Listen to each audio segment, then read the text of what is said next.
Hello, আসসালামু আলাইকুম। সবাই কেমন আছেন? আশা করি সবাই ভালো আছেন। ছোট্ট একটি গল্প বলবো। দুই বন্ধু একসাথে ঘুরতে গিয়েছে গ্লেসিয়ারের উপর। গ্লেসিয়ার হচ্ছে শীত প্রধান দেশগুলিতে শীতকালে প্রচণ্ড ঠান্ডায় নদীর পানি, লেকের পানি বরফ হয়ে যায়। স্বচ্ছ কাচের মতো উপর দিয়ে হাঁটা যায়।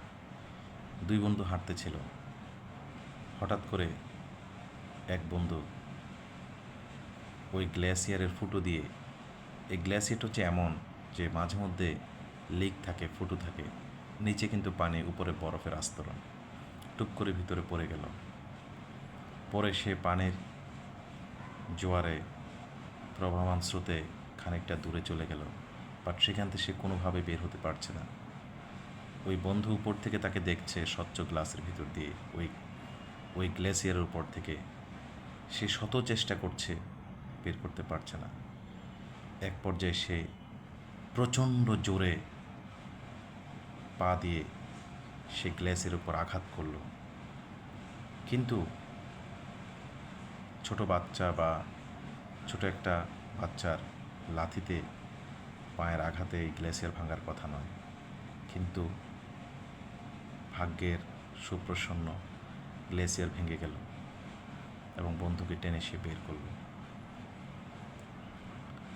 এরই মধ্যে দূর থেকে একজন বৃদ্ধ এই দৃশ্যটি দেখল। ওই বৃদ্ধটি ফায়ার সার্ভিসকে জরুরি সেবায় ফোন দিল। ফায়ার সার্ভিস আসলো।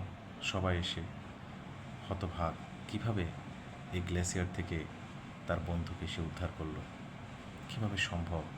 তাকে জিজ্ঞেস করলো, তুমি কীভাবে এই গ্লেসিয়ারটা ভেঙেছ? সে বলল, আমি জানি না আমি কীভাবে ভেঙেছি। তখন যে বৃদ্ধটি ওই ফায়ার সার্ভিসকে খবর দিয়েছিল, সে বলল, আমি জানি।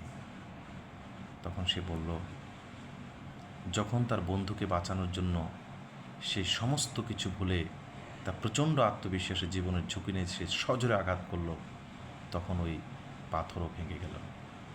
যদি কেউ পিছন থেকে তাকে বলতো যে তুমি পারবে না, এটি অসম্ভব, তাহলে কিন্তু সে কোনোভাবেই এই গ্লেসিয়ার ভেঙে তার বন্ধুকে উদ্ধার করতে পারত না।